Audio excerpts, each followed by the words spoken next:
What up, my guys? It's the boy Rich. We're back with another Pokemon battle for the channel against the homie Chris off Discord. If you guys watched my last upload, that was like 3 weeks ago, then this is that same guy who I battled, Chris. This battle actually took place right after that Pokemon battle, which shows you how long it's been since I have actually been playing. So, which is very not normal for me because honestly, anybody who actually knows me in real life would tell you I always carry my 3DS everywhere. If I'm not actually battling people online, I am training lineups, training new Pokemon, trying to put stuff together so I can play online and all that. But anyway, gonna spare you guys all the details. As you guys can see from the Pokemon battle, me and him decided to have an NU battle. Sorry ahead of time if one of these Pokemon aren't actually in the tier currently because sometimes I don't know. I know tiers, Pokemon shift out of tiers and whatnot, so I don't really know what's in what tier anymore. I have to brush up on that. I am making new lineups today and all that, so yeah, I'll be battling. But anyway, NU battle, me versus Chris. Let's go ahead and jump into it.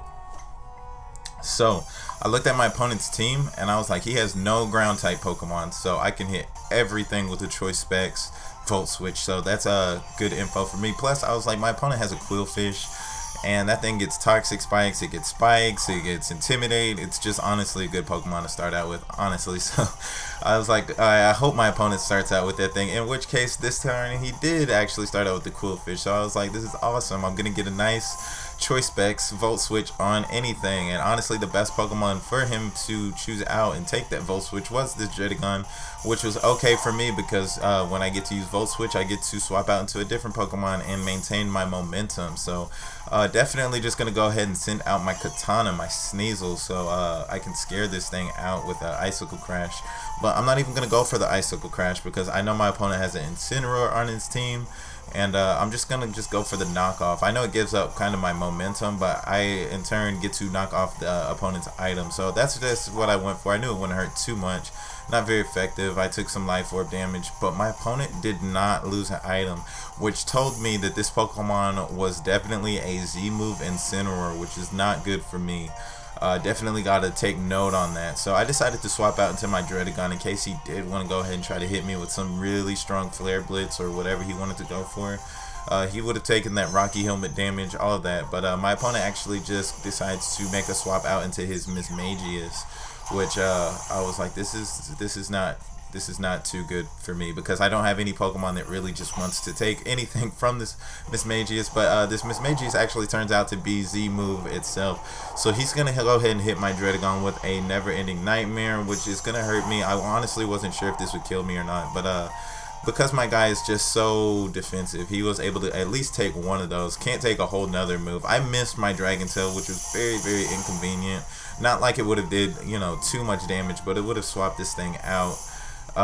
So that was really unfortunate. Then my guy definitely was not able to take a whole nother Dazzling Gleam from this thing, so that kind of sucked. But I chose back out my Sneasel and was just gonna keep it simple, go for the knockoff. I didn't think it would kill this thing, especially since he was already Z move, but I guess this thing is really fragile.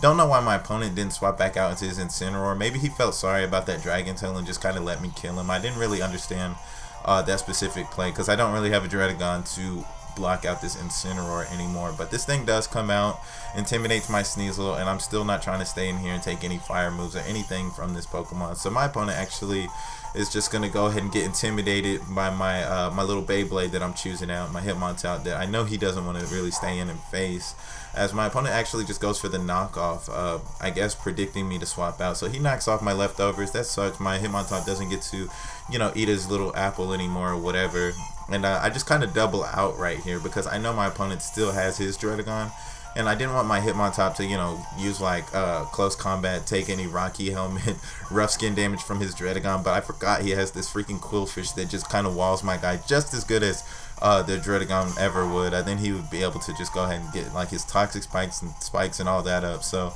unfortunately I did just go for the knockoff right here. I don't even know why. I was like, I'm not afraid of this thing. He definitely could have like Scald Burned me or something, and that would have just been terrible because my Katana is just like a kind of a key piece to this defeating my opponent. At least that's what I told myself in my head at this time. But he gets his toxic spikes up, and I try to catch myself right here. I'm like, I really don't want to get Scald Burned from this thing, so I just swap out into my hype, my little electric lizard, and now we're just kind of back to turn 1 with our starters being out here. And I was like, this is good for me because now I'm just going to go ahead and go for a hyper voice. I was like, I'm not going to go for the volt switch because if he wants to send back out his Dredagon, then his Dredagon will not appreciate the hyper voice more than the volt switch. So luckily for me, he just lets his Quillfish die right here. My guy gets to pick up, you know, a body right there. He sends out his Vanillux, and I was like, I'm not really too worried about this thing. I don't want my guy to die, and I know he can probably take at least one of whatever I have. I am locked into the hyper voice, and I was like, I know he can probably take one hyper voice, but I got thrown off right here because he actually went before me, hits me up with a blizzard, and luckily for me, I was able to survive on 7 HP. And while I still did die right here, I was able to get some good damage off with that hyper voice. So at this point, I was like, you know, now it's probably my best time ever to send out my Beyblade and go for a nice little rapid spin right here. I'm just going to go ahead and intimidate this thing. Not that it's going to matter because I know he doesn't have like Ice Shard or anything, but my guy's toxic.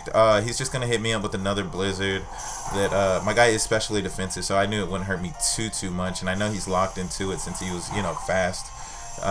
Since he's choice scarfed, so I am just going to go ahead and rapid spin those toxic spikes away. Don't want to have to worry about that with the rest of my team, my Ambipom, my Sneasel, just the rest of my guys. So I did get that rapid spin off, and I know my obvious play right here is to go for like the Mach Punch because I mean, why not?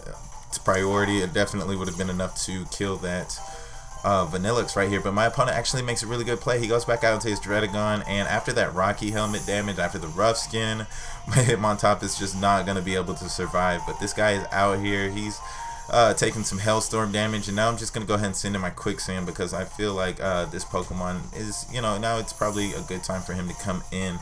And I have the Z move, the Never Ending Nightmare, on my little sandcastle thing as well, and I really wanted to body that Dredagon right here, but he did not stay in with it. He actually makes a good play. He swaps out into his Death Fodder Pokemon, his Vanillux, to just absolutely get bodied by this Never Ending Nightmare. There's no way in hell this Pokemon was going to survive this in any way, so I'm just going to go ahead and summon all my little Shadow Demons and all that. They're going to grab him, drag him into the ground. I'm going to get a critical hit at that. Like, come on now. Like, there's better times in this battle I could have used a critical hit, but I got that one, and he's dead. So yeah, I don't have to worry about that Choice Scarf Vanillux anymore. So I guess that still could have been like a problem, but yeah, so that thing's dead. He sends in his Slowking, and I know I should be worried about this Pokemon, but I figured I could take at least like one of whatever he was trying to do. But he goes for the Future Sight right here, which is kind of weird. Maybe he's trying to draw in my Sneasel because I don't know. I feel like he could have went for like a Scald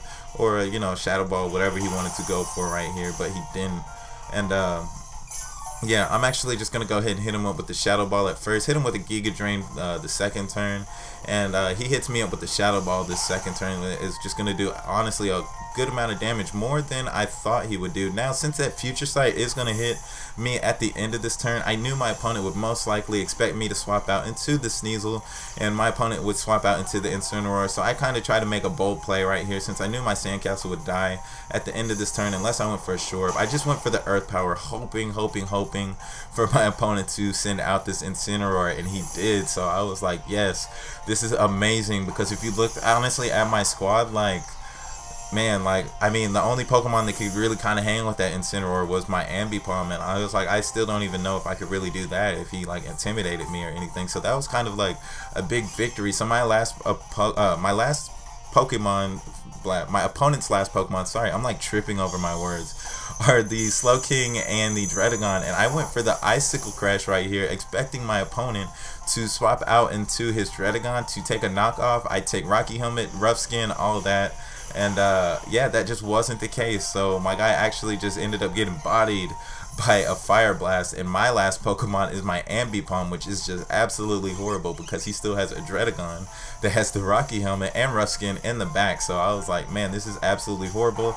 I botched this battle, man. Like, I mean, unless I could get like a crit or something. I know that Dredagon's not at like full HP or whatnot, so he is just gonna go ahead and send out this Dredagon, and I was kind of scared because I was like, I'm not sure if I'm gonna be able to kill this thing with a double hit. I was like, I might have to get like a crit or something, but I know I'm gonna get hurt really, really bad. And after one of those, I was like, alright, it's not going to be enough damage. Hopefully I can get a crit. And I don't get the critical hit right here. But I still do take all this rough skin, all this Rocky Helmet damage. Leaves this Dredagon in like red HP, and I am just at enough HP to where he can kill me with just anything he went for. He hits me with the Dragon's Hill, and my Ambipom is just going to go ahead and go down right here, giving my opponent Chris the battle. It was a really, really good one. I really botched it at the end with my Sneasel, you know. That's just kind of the cons of playing, you know, my bold play style. Like, sometimes it works, like when I use Earth Power on a Slowking and my opponent swaps out into an Incineroar, and catches him and he dies. But then sometimes, you know, it doesn't work for me when I try to make the prediction and go for the Icicle Crashes on Slowkings and die to Fire Blast. So, I mean, that was that, though. It was a really good battle. I always have really good battles with Chris. Now, ahead of time, this is like the last Pokemon battle in my battle record that I have that's like uploadable. So like after this, I'm gonna have like no battles. So please, like, if you guys are watching this, like, hit me up in the comments, hit me up on Discord, hit me up on Twitter for sure, like all that. If you guys just want to talk, if you guys want to battle though, like, hit me up for the battles for sure, so I can get it uploaded. Like, my channel needs this. Come on, guys. But anyway, thank you guys. If you are watching at this point, I appreciate it so much. I appreciate every single view I get, every single like for sure.